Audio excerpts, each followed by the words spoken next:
I was live at the Plotterkill Preserve tonight. Jennifer, a fire chief who responded to last night's accident, says as far as he knows, Carly and her friend were doing everything right when they went for their hike last night, right?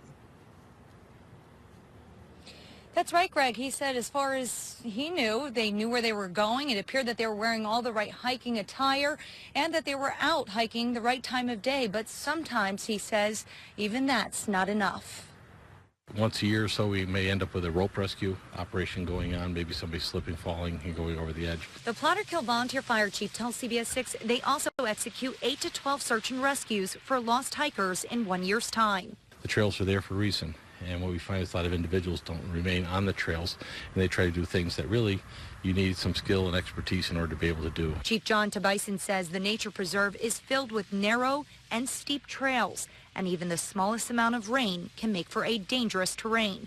As for the trail markings, the markings there are based upon, I believe it's sort of like a difficulty type thing.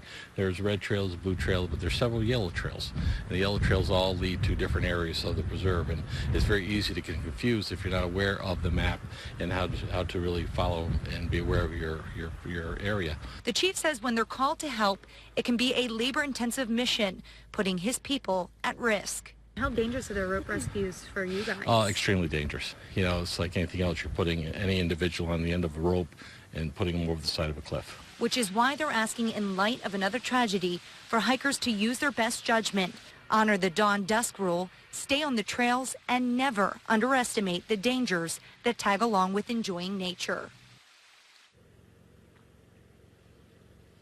Some other safety tips for hiking enthusiasts out there: timing, know when the sun goes down prior to your hike, wear the proper clothing. Flip-flops is just not acceptable when you're hiking.